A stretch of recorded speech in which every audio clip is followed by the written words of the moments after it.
नमस्कार, स्वागत है आपका संसद टीवी में। मैं हूं आपके साथ अर्चना मिश्रा। संसदीय लोकतंत्र में कार्यपालिका की निगरानी और जवाबदेही तय करने के लिए विधायिका के पास कई तरह के तरीके हैं। उसमें प्रश्नकाल सबसे महत्वपूर्ण है। संसद के दोनों सदनों में प्रश्नकाल की कार्यवाही के दौरान विभिन्न विषयों से जुड़े प्रश्न पूछे जाते हैं, जिसका जवाब संबंधित मंत्रालयों की ओर से दिया जाता है। लोकसभा में प्रश्नकाल के दौरान विभिन्न मंत्रालयों से जुड़े विषयों पर सदस्यों ने कौन कौन से सवाल पूछे और किनका संबंधित मंत्रालयों की ओर से जवाब दिया गया।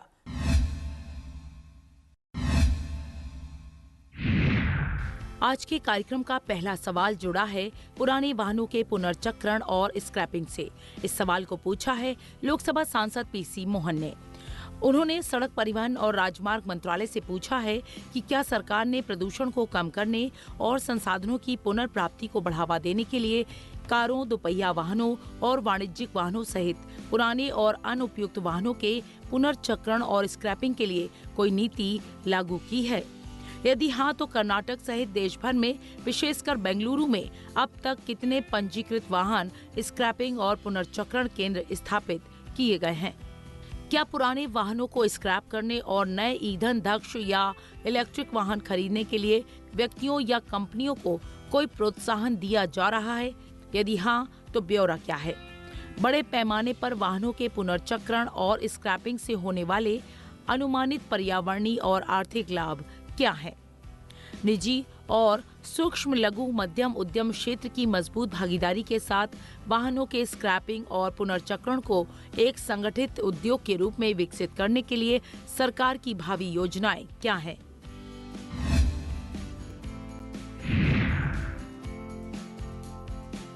इस सवाल का जवाब दिया सड़क परिवहन और राजमार्ग मंत्री नितिन जयराम गडकरी ने। उन्होंने अपने जवाब में बताया कि सरकार ने वाहनों के प्रदूषण पर चिंताओं को दूर करने के लिए स्वैच्छिक वाहन बेड़ा आधुनिकीकरण कार्यक्रम यानी VVMP तैयार किया है और पुराने और अनुपयुक्त वाणिज्यिक और निजी वाहनों को स्वेच्छा से हटाने की परिकल्पना की है। VVMP के तहत पर्यावरण के अनुकूल वाहनों की स्क्रैपिंग निपटान के लिए पंजीकृत वाहन स्क्रैपिंग सुविधाओं यानी RVSF का एक नेटवर्क स्थापित किया जा रहा है।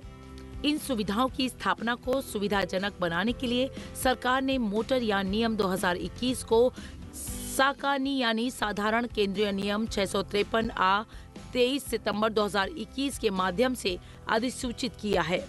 13 सितंबर 2022 साधारण केंद्रीय नियम 700A 19 सितंबर 2025 के माध्यम से पुनः संशोधित किया है। 2 फरवरी 2026 तक देश में 129 RVSF परिचालनरत हैं। कर्नाटक राज्य में 2 RVSF कार्यरत हैं, जिनमें एक बेंगलुरु में है। RVSF में अपने वाहनों को स्क्रैप करने के लिए नागरिकों को वित्तीय प्रोत्साहन इस प्रकार प्रदान किए जाते हैं। नंबर 1, साकानी यानी साधारण केंद्रीय नियम 714A 4 अक्टूबर 2021 में ये प्रावधान है कि यदि वाहन जमा प्रमाण पत्र प्रस्तुत करने पर पंजीकृत है तो पंजीकरण प्रमाण पत्र जारी करने के लिए शुल्क नहीं लिया जाएगा। नंबर 2, साकानी 720A 5 अक्टूबर 2021 मोटर वाहन कर में रियायत के लिए जमा प्रमाण पत्र प्रस्तुत करने पर पंजीकृत वाहन के लिए प्रदान करता है, बशर्ते कि ये रियायत परिवहन वाहनों के मामले में 8 वर्ष तक और गैर परिवहन वाहनों के मामले में 15 वर्ष तक उपलब्ध होगी।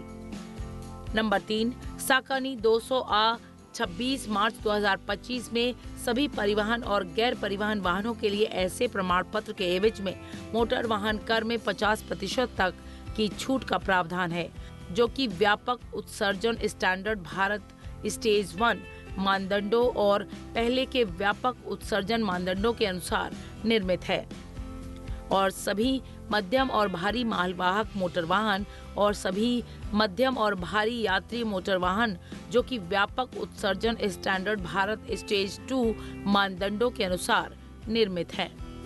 बड़े पैमाने पर वाहन पुनर्चक्रण और स्क्रैपिंग के माध्यम से निम्नलिखित पर्यावरणीय और आर्थिक लाभ प्राप्त होते हैं।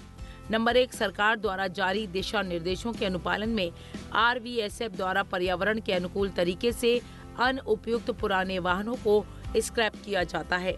नंबर 2, वाहनों को स्क्रैप करने से ऑटोमोटिव, स्टील और इलेक्ट्रॉनिक्स उद्योग के लिए कम लागत वाले कच्चे माल की उपलब्धता को बढ़ावा मिलता है।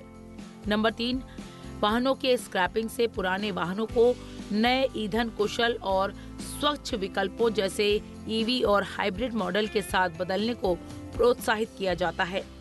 नई गाड़ियां बेहतर उत्सर्जन मानकों का भी अनुपालन करती हैं और इस प्रकार पुराने उत्सर्जन मानकों का अनुपालन करने वाली गाड़ियों की तुलना में कम प्रदूषणकारी हैं। नंबर 4, मोटरयान नियम 2021 के नियम 5 के अनुसार कोई भी विधिक इकाई, चाहे वह कोई व्यक्ति हो, फर्म हो, सोसाइटी हो, कंपनी हो या कानून के अनुसार स्थापित ट्रस्ट हो, RVSF का स्वामित्व और संचालन कर सकता है। सूक्ष्म, लघु और मध्यम उद्यमों सहित कोई भी इच्छुक निवेशक इन नियमों में बताए गए पात्रता मानदंडों का पालन करते हुए संबंधित राज्य, संघ राज्य क्षेत्र सरकार से पंजीकरण प्रमाण पत्र प्राप्त करने के पश्चात RVSF स्थापित कर सकता है। 2 फरवरी 2026 तक 129 RVSF परिचालनरत हैं, जो कि निजी संस्थाओं द्वारा स्थापित किए गए हैं। आज के कार्यक्रम का अगला सवाल जुड़ा है महाराष्ट्र के जनजातीय और दूर दराज के इलाकों में सुरक्षित और प्रदूषण मुक्त जल से। इस सवाल को पूछा है लोकसभा सांसद भास्कर मुरलीधर भगरे ने। उन्होंने जल शक्ति मंत्रालय से पूछा है कि क्या सरकार ने ऐसा कोई प्रभावी तंत्र स्थापित किया है जिससे कि महाराष्ट्र के जनजातीय और दूरदराज के जिलों में जल जीवन मिशन के अंतर्गत प्रदान किए गए घरेलू नल कनेक्शन वास्तव में चालू हैं, और क्या कमजोर निगरानी के कारण कई जनजातीय क्षेत्रों में जलापूर्ति बंद है या फिर अनियमित है। यदि हाँ, तो ब्यौरा क्या है। इन क्षेत्रों में प्रदान किए जा रहे पेयजल की सुरक्षा और प्रदूषण मुक्तता सुनिश्चित करने के लिए उठाए गए कदमों का ब्यौरा क्या है। क्या पेयजल की गुणवत्ता परीक्षण या उपचार में कोई चूक पाई गई है? यदि हाँ, तो ब्यौरा क्या है। क्या सरकार ने विभिन्न क्षेत्रों में असमान जल उपलब्धता, खासकर महाराष्ट्र के जनजातीय जिलों में अन्य क्षेत्रों में अधिक वर्षा होने के बावजूद निरंतर जल की कमी का आकलन किया है? यदि हाँ, तो ब्यौरा क्या है और पेयजल का समान और विश्वसनीय वितरण सुनिश्चित करने के लिए क्या उपाय किए गए हैं? क्या केंद्रीय निधियों के जारी होने में किसी विलंब या रुकावट से महाराष्ट्र के जनजातीय क्षेत्रों में कार्यान्वयन पर प्रतिकूल प्रभाव पड़ा है? यदि हाँ, तो ब्यौरा क्या है। जनजातीय क्षेत्रों में सभी को कार्यात्मक घरेलू नल कनेक्शन उपलब्ध कराने के लिए संशोधित समय सीमा क्या है। कवरेज बढ़ाने और निरंतर अंतरालों कमियों को दूर करने के लिए उठाए जा रहे सुधारात्मक और समयबद्ध कदमों का ब्यौरा क्या है।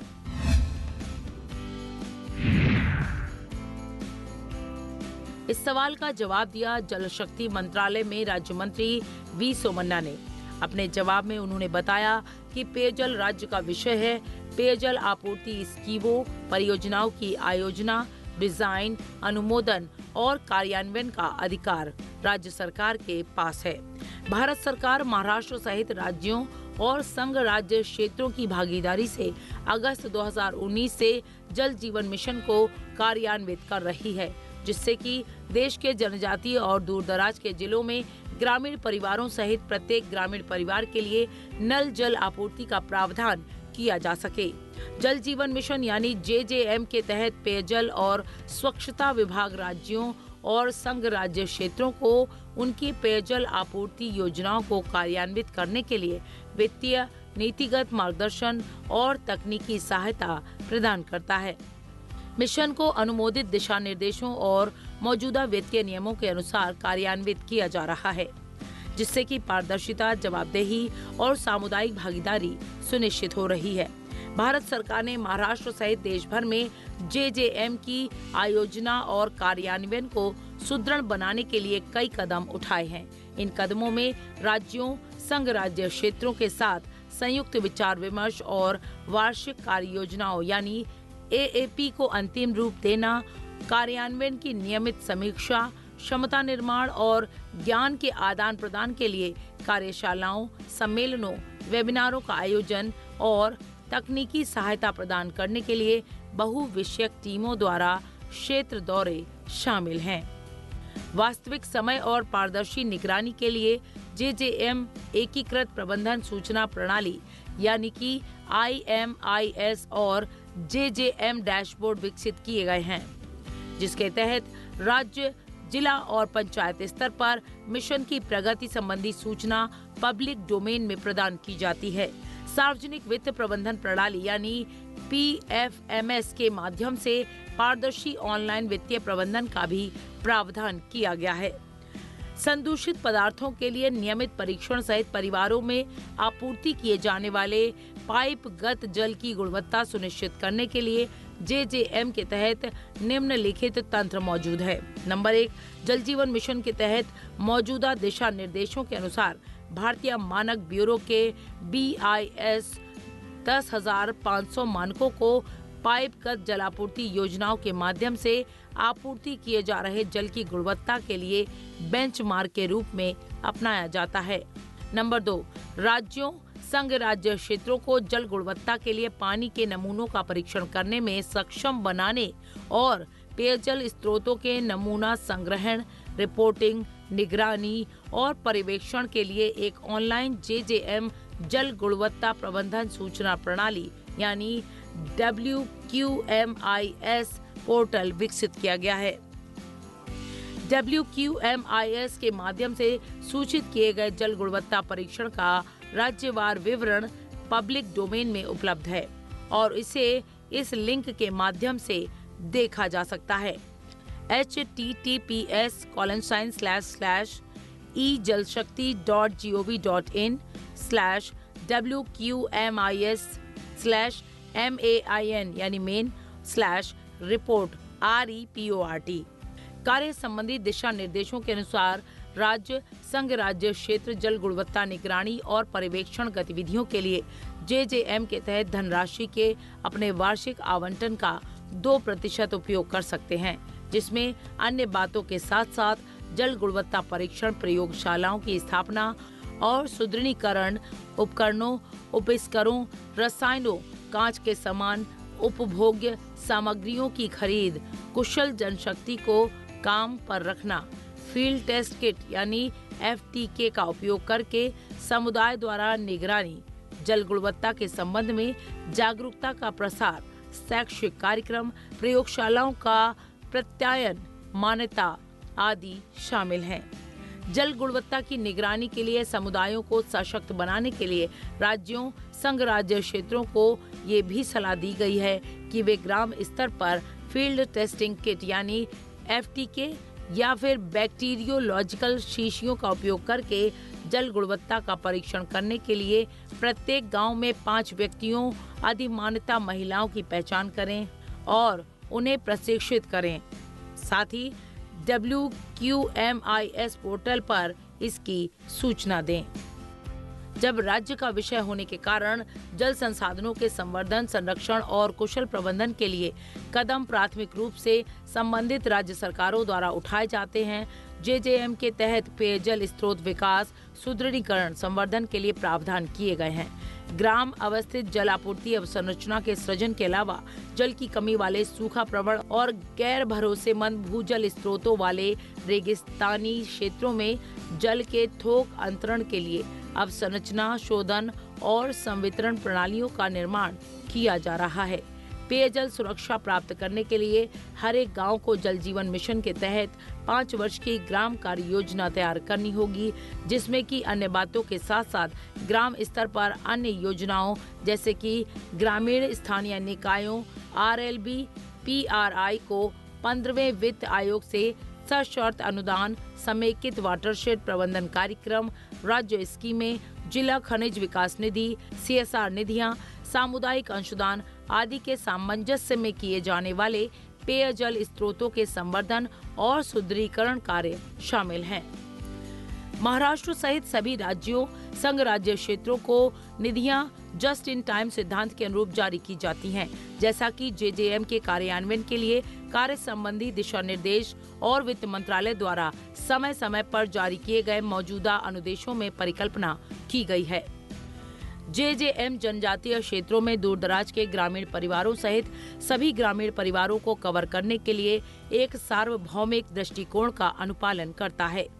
जल जीवन मिशन के तहत कोई भी वंचित न रहे, इसके सिद्धांत का पालन करते हुए देश के सभी अनुसूचित जाति, अनुसूचित जनजाति के ग्रामीण परिवारों सहित प्रत्येक ग्रामीण परिवार के लिए नल जल आपूर्ति के प्रावधान की परिकल्पना की गई है।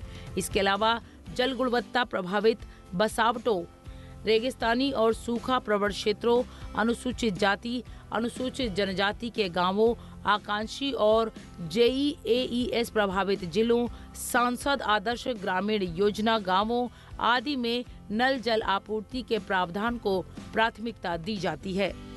महाराष्ट्र द्वारा जेजेएम IMIS पर सूचित किए गए के अनुसार 7,535 अनुसूचित जनजाति केंद्रित गांवों में कुल 17,48,000 परिवार मौजूद हैं। इसमें से 2 फरवरी 2026 तक 14 लाख से अधिक परिवारों के पास उनके घरों में नल जल कनेक्शन उपलब्ध है।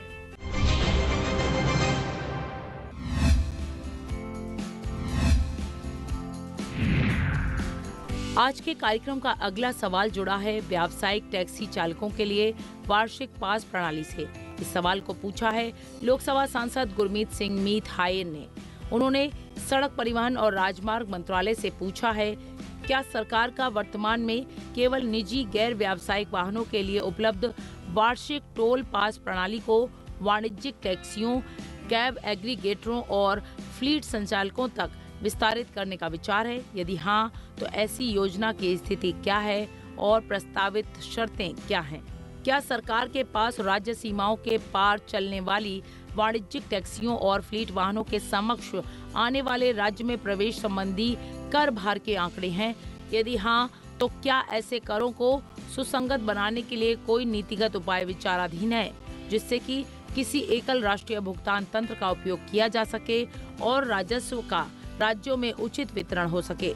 क्या सरकार का सड़क सुरक्षा बढ़ाने के लिए वाणिज्यिक टैक्सी चालकों के लिए दैनिक ड्राइविंग घंटों या चालकों के विश्राम की एक सीमा निर्धारित करने का विचार है? यदि हाँ, तो क्या ऐसी सीमा को लागू करने के लिए नियामक और तकनीकी तंत्र पर विचार किया जा रहा है? इस सवाल का जवाब दिया सड़क परिवहन और राजमार्ग मंत्री नितिन जयराम गडकरी ने। उन्होंने अपने जवाब में बताया कि गैर वाणिज्यिक वाहनों के लिए वार्षिक पास की सुविधा का लाभ वाणिज्यिक टैक्सियों और कैब एग्रीगेटर्स तक विस्तारित करने का विषय वर्तमान में सरकार के विचाराधीन है। राष्ट्रीय राजमार्ग शुल्क नियमावली 2008 के अनुसार जिले में पंजीकृत वाणिज्यिक वाहनों के लिए प्रयोगकर्ता शुल्क में अन्य रियायतों का प्रावधान है तथा राष्ट्रीय राजमार्गों के नियमित प्रयोगकर्ता के लिए मासिक पास की सुविधा भी उपलब्ध है। मोटर यान अधिनियम 1988 देश भर में मोटर वाहनों के पंजीकरण, परमिट और आवागमन के लिए विधिक ढांचा प्रदान करता है, जिससे कि मोटर वाहनों पर कर लगाने और संग्रहण, जिसमें कि प्रवेश कर भी शामिल है, राज्य सरकारों के वैधानिक क्षेत्राधिकार के अंतर्गत आता है और ऐसे कर संबंधित राज्यों के मोटर वाहन कराधान अधिनियमों के अंतर्गत विनियमित किए जाते हैं। मोटर परिवहन कर्मकार अधिनियम 1961 के साथ मोटर यान अधिनियम 1988 की धारा 91 के प्रावधानों के अंतर्गत परिवहन वाहनों का संचालन करने के लिए चालकों के कार्य घंटे प्रतिदिन 8 घंटे या प्रति सप्ताह 48 घंटे तक सीमित किए गए हैं। ये विनियम वाहन संचालन समय को सीमित करते हैं और थकान से बचाव के लिए विश्राम अवधि अनिवार्य करते हैं, जिससे चालकों और यात्रियों दोनों की सड़क सुरक्षा में वृद्धि होती है।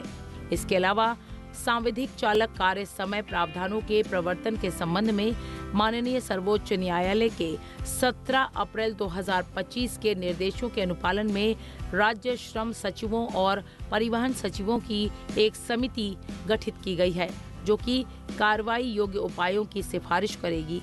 समिति ने एक समेकित रिपोर्ट प्रस्तुत की है, जिसमें अल्पकालिक और दीर्घकालिक उपायों को सम्मिलित किया गया है, जैसे कि ड्राइविंग घंटों की निगरानी, लंबी दूरी के मार्गों पर 2 चालक प्रणाली की व्यवस्था, थकान निगरानी प्रौद्योगिकी का उपयोग, कमांड कंट्रोल सेंटर के साथ एकीकरण और चालकों के कल्याण और जागरूकता में सुधार के लिए कार्य विकसित करना शामिल है।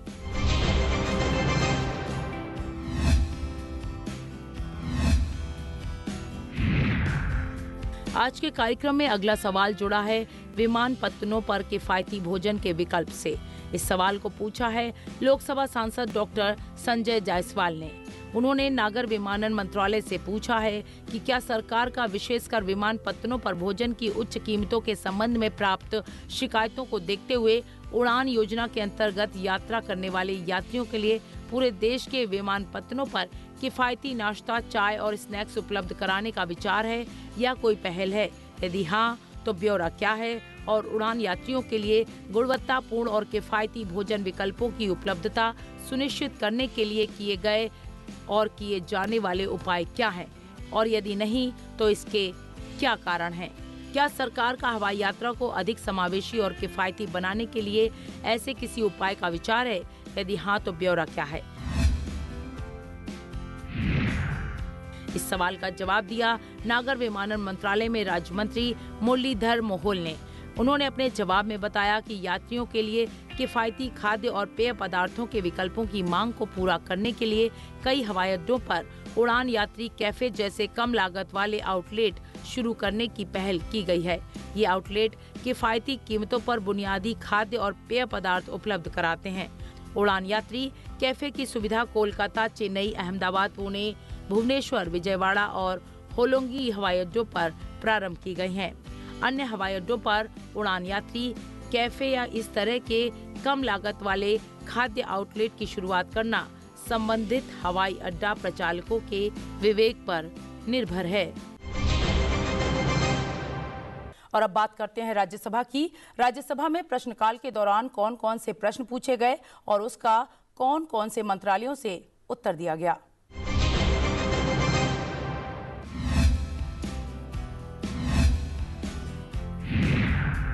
आज के कार्यक्रम का अगला सवाल जुड़ा है कोचिंग इकोसिस्टम को सुदृढ़ करने से।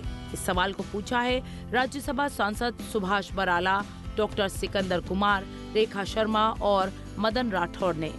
इन सांसदों ने युवा कार्यक्रम और खेल मंत्रालय से पूछा है कि भारत में कोच शिक्षा और प्रत्यायन को सुदृढ़ करने के लिए मंत्रालय को प्रस्तुत की गई कोचिंग इकोसिस्टम के विकास के लिए एकीकृत ढांचे पर गठित टास्क फोर्स की मुख्य सिफारिशें क्या हैं?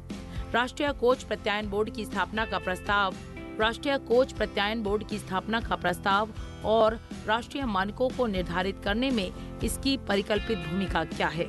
जमीनी स्तर से लेकर प्रतिष्ठित समूह तक के लिए चरणबद्ध राष्ट्रीय कोचिंग प्रक्रिया लागू करने के लिए क्या उपाय लागू किए गए हैं? साथ ही देश में खेल कोचिंग को पेशेवर बनाने के लिए इन सिफारिशों को लागू करने की अपेक्षित समय सीमा क्या है? इस सवाल का जवाब दिया है युवा कार्यक्रम और खेल मंत्री डॉक्टर मनसुख मांडविया ने। उन्होंने अपने जवाब में बताया कि भारत में कोचिंग इकोसिस्टम के विकास के लिए एकीकृत ढांचे पर गठित टास्क फोर्स ने मंत्रालय को प्रस्तुत अपनी रिपोर्ट में कोच शिक्षा और प्रत्यायन के लिए एकीकृत राष्ट्रीय ढांचा बनाने, कोचिंग पाठ्यक्रमों के मानकीकरण, जमीनी स्तर से लेकर उत्कृष्टता स्तर तक बहुस्तरीय राष्ट्रीय कोचिंग मार्ग की शुरुआत, अभ्यास उन्मुख प्रशिक्षण मॉडल को अपनाने, कोचों के लिए अनिवार्य लाइसेंसिंग और सतत व्यावसायिक विकास यानी CPD, कोचिंग योग्यताओं का राष्ट्रीय कौशल योग्यता ढांचे यानी NSQF और राष्ट्रीय शिक्षा नीति NEP 2020 के साथ एकीकरण, प्रदर्शन आधारित मूल्यांकन तंत्र का प्रावधान, कोचों के लिए प्रोत्साहन संरचनाएं तैयार करना और कोचिंग में नैतिकता, सुरक्षा और समावेशिता को सुदृढ़ करने की सिफारिश की है। टास्क फोर्स ने राष्ट्रीय कोच प्रत्यायन बोर्ड की स्थापना की सिफारिश की है, जो एक शीर्ष प्राधिकरण के रूप में कार्य करेगा और कोच शिक्षा और प्रत्यायन के लिए राष्ट्रीय मानक निर्धारित करने, कोचिंग मार्गों को अनुमोदित और निगरानी करने, कोच शिक्षा संस्थानों को मान्यता प्रदान करने, विभिन्न खेलों में एकीकृत मूल पाठ्यक्रम तैयार करने, कोचों के लाइसेंसिंग और नवीनीकरण की देखरेख करने और गुणवत्ता आश्वासन और NSQF और राष्ट्रीय शिक्षा नीति 2020 के साथ तालमेल सुनिश्चित करने के लिए उत्तरदायी होगा। टास्क फोर्स ने एक संरचित बहुस्तरीय राष्ट्रीय कोचिंग मार्ग के कार्यान्वयन की सिफारिश की है, जिसमें जमीनी स्तर, मध्यवर्ती उत्कृष्टता स्तर और राष्ट्रीय टीम कोच सम्मिलित होंगे। इस मार्ग में सामुदायिक कोचों और शारीरिक शिक्षा शिक्षकों को भी फीडर स्ट्रीम के रूप में एकीकृत किया गया है। प्रस्तावित उपायों में प्रत्येक स्तर पर स्पष्ट रूप से परिभाषित प्रवेश और प्रगति मानदंड, पूर्व उत्कृष्ट खिलाड़ियों को कोचिंग में लाने के लिए पूर्व लर्निंग मान्यता तंत्र, शारीरिक शिक्षा शिक्षकों को विद्यालयी दायित्वों को बाधित किए बिना उनके कौशल उन्नयन के लिए ब्रिज कार्यक्रम और एथलीट विकास परिणामों, उन्नत प्रमाण पत्रों और मार्गदर्शन से जुड़ी 5 सितारा प्रदर्शन रेटिंग प्रणाली सम्मिलित है, जो कि उच्च स्तरीय असाइनमेंट और प्रोत्साहनों तक पहुंच प्रदान करेगी। टास्क फोर्स की सिफारिशों का कार्यान्वयन चरणबद्ध तरीके से किया जा रहा है। प्रारंभिक चरण में राष्ट्रीय कोच प्रत्यायन बोर्ड की स्थापना और एकीकृत पाठ्यक्रम को अंतिम रूप देने की अल्पकालिक परिकल्पना की गई है, जिसके पश्चात लाइसेंसिंग और बहुस्तरीय मार्ग का कार्यान्वयन किया जाएगा।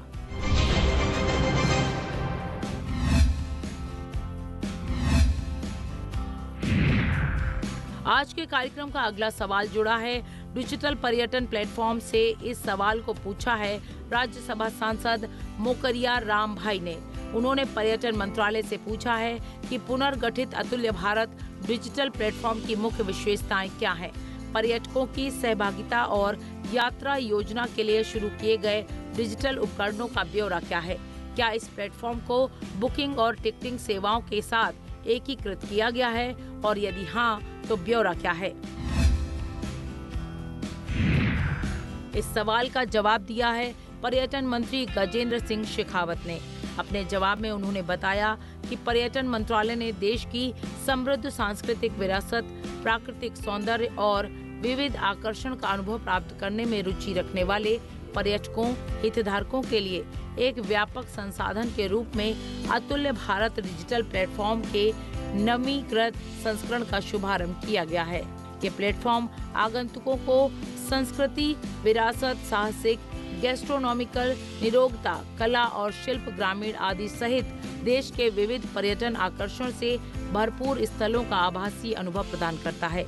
IIDP एक AI संचालित टूल का उपयोग करता है, जो कि मौसम की अद्यतन जानकारी, शहर की बेहतर जानकारी और आवश्यक यात्रा संबंधी सेवाएं आदि की जानकारी प्रदान करके आगंतुकों के अनुभव को व्यक्तिगत बनाता है।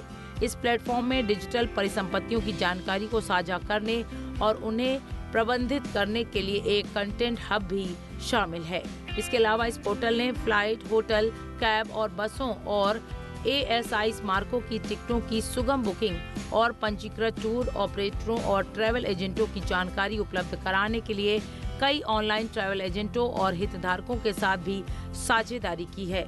ये पंजीकृत टूर ऑपरेटरों और ट्रैवल एजेंटों की जानकारी प्रदान करने के लिए national integrated database of hospitality industry portal के साथ भी जुड़ा हुआ है।